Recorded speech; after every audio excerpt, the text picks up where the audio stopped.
What's up, guys? It's me sitting in the forest in Norway. As you guys know, if you watched yesterday's vlog, I messed up the audio for like 2.5 days of vlog footage. Luckily though, it's monthly roundup time, which means that I'm mostly gonna just be sitting here in the forest talking about income. Before I do that, I kind of want to show you what happened yesterday. And yesterday was a fun day. It was basically just a travel day. We're pushing farther north here in Norway, and we had some fun. We had some nice drives. We played some poker, and yeah, it was a good day, and here's the footage. We are here on this very earth to love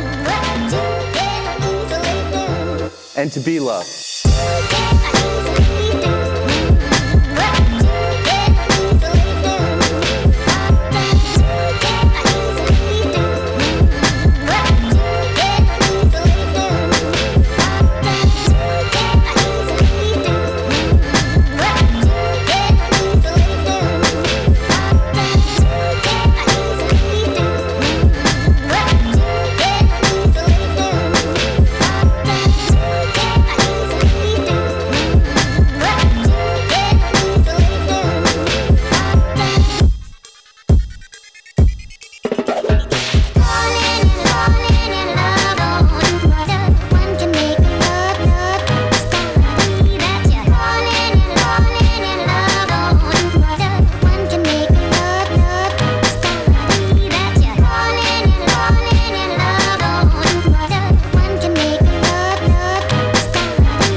Now it's time for what I know you guys are really looking forward to. We're bringing out Sir Jigglepuss, the income octopus, and I'm gonna talk about the income from the month of, what month are we?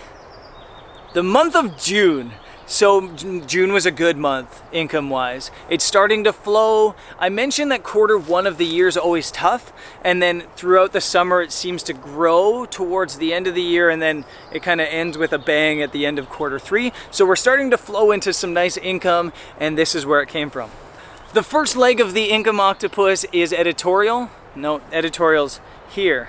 The first leg of the income octopus is editorial, and it's up there, and I didn't earn anything from editorial this month. I say this almost every single month. I don't chase editorial work anymore, but if you're new in the industry, you should be. If you don't have commercial work or a social media portfolio or stuff like that, chase the editorial stuff. Editorial stuff might be hard work, but it's money. And it's not great money, but it's a start. Commercial is generally my bread and butter. This is usually where I make the vast majority of my money these days in travel photography, but this month it was only $1,000. And that's not terrible, obviously. It's just some of my commercial clients, I had to kind of put them on hold because I'm so busy right now with some other things. So that $1,000 is from a client that I have on retainer that's there every single month. Every single time I've done one of these videos, that $1,000 has been there, and hopefully it continues to be there forever because I like it. The next leg of the income octopus is stock. And stock was okay this month, nothing mind-blowing. I did a bunch of micro stock sales. There's about $100 there. And then there was some rights managed, or one rights managed sale in there as well. I also had an image up on Bing this month. A couple days ago, one of my images was the background for Bing.com, and that's money that I'll earn, but it's not in my bank account yet, so it'll show up in my income next month. But that's pretty cool, and that's an example of where you can earn money from stock. I didn't chase that sale. My stock agent, Tandem Stock, found that sale, and that's how that money was earned. So that's pretty cool. The vlog, this channel, earned $450 this month. It's a bit of a down month. It was a slower month in terms of views, but it's definitely rising. The second half of this month, things are starting to go in the right direction again, which is awesome. So thanks to you guys, that's $450 of my income, and I really appreciate that. Thanks for watching. Thanks for putting money into my piggy bank. And hopefully that continues to grow, because I do love creating the vlog content, and I think that if that vlog income increases, then I can kind of have a little bit more freedom to show you guys things. Rather than being out in the field working, I can have freedom to bring on assistants and interns and things like that. So hopefully hopefully that continues to grow because I do love the freedom I get with YouTube income. My blog, brendansadventures.com, I didn't post a single article on it this month. Nothing. I didn't post a single thing, and I'm so far behind on it, it's not good.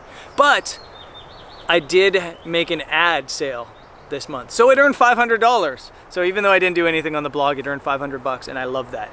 Assignments, the next tentacle of the income octopus, it was a big month for assignments. As you guys saw, I was like running around like crazy all of May throughout Europe doing different projects. Some of those projects have paid out, some I'm still waiting for.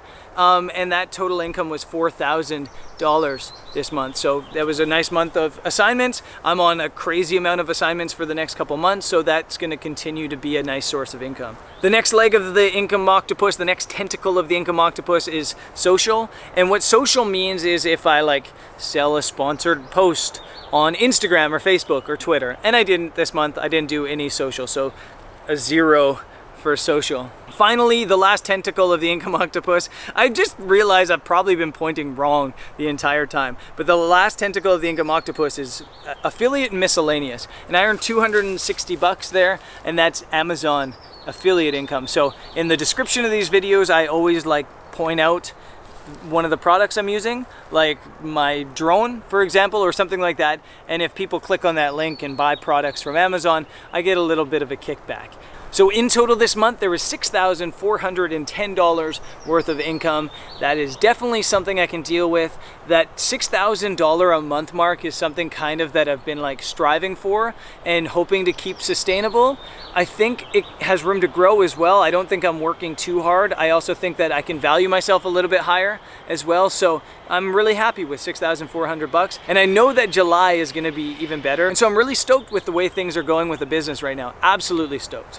But of course, you can't talk about a twig sticking into your back. You can't talk about your income without talking about your expenses as a business. It doesn't matter at all if you earn $20,000 in a month if you're spending $21,000. It's all about what you end up with at the end of the month. And luckily, the month of June was just a fantastic month in terms of having really low expenses. And that's just because I was on a lot of assignments. And when you're on a lot of assignments, you don't pay for things because it's a part of the assignment. So my expenses this month were accommodation was $400. And really that was only like 3 nights of accommodation I booked. I splurged a little bit in Lima. I spent a night somewhere else. I spent 2 nights on the road trip in accommodation in Norway. So only 3 nights of accommodation I spent the entire month of June, which is cool. Transport, I didn't spend hardly anything, $85, and that was a mix of taxis and a couple other things. And that was a mix of train tickets and taxis and really a tiny expense compared to what usually is the case. I'm usually spending thousands of dollars a month on transport to get myself to one part of the world or another. So that's nice to only have spent $85 on transport. Food, I spent a lot of money on food this month, $835, a lot of money on food. And part of that was, and the reality is it shouldn't have been that high because I spent most of the month in Peru where food is quite cheap. But in Norway and in London, I kind of like spent a lot of money on food. So that's a little bit embarrassing, $835 on food. Oh my God. I was treating some people as well to food and drinks, so I don't feel that bad, but it is a big expense. And if I was spending a lot more money on other things, I'd probably feel worse about it. Business expenses this month was $500, and that's like newsletter subscriptions, that's website hosting, and that's a little bit of camera gear. I bought a couple new filters and I bought a new 3-legged thing, tripod head as well. So $500 in business expenses, a little bit high, but that happens sometimes. And finally, personal, I spent only $80 personal. Personal is like toothpaste and new clothing and stuff like that. So personal, I only spent $80, that's not bad at all.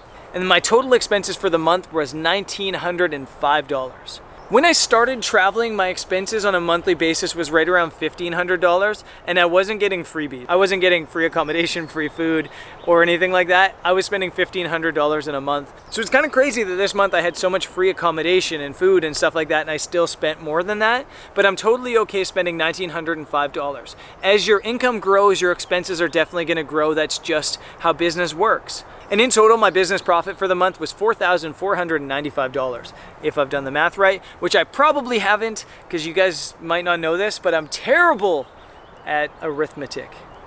Is that what math is? Is there somebody to ask out here in the forest? Is arithmetic math? I'm terrible at counting and adding and subtracting and things like that. $4,495 is what I think my income was this month. And I talk about this every single month. I'm still fighting with debt from my university days and my early first 3 or 4 years where I wasn't earning any money, but I was spending a lot of money. So basically all that money is just going to pay off the debt. Now there's good news.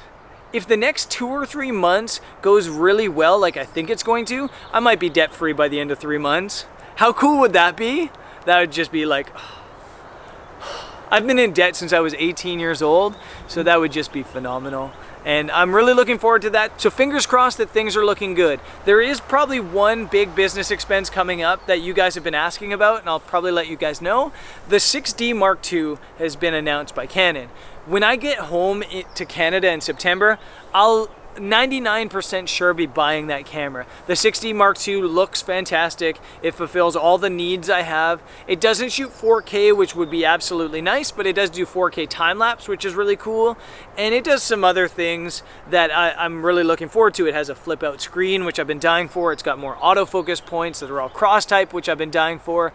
And I think it's going to be a really good camera, so I'm stoked for the 6D Mark II. That's going to be like a $2,000-$3,000 expense at the end of the day there in September. So I hope that answers the question that you guys have been asking about the 6D Mark II. I'm really stoked about that. I'm also stoked about the rest of this trip here with TopDeck Travel. It's been so much fun so far. I just have no complaints. It's been absolutely brilliant. And I can't wait to keep exploring here in the north of Norway and then in Finland and Estonia afterwards.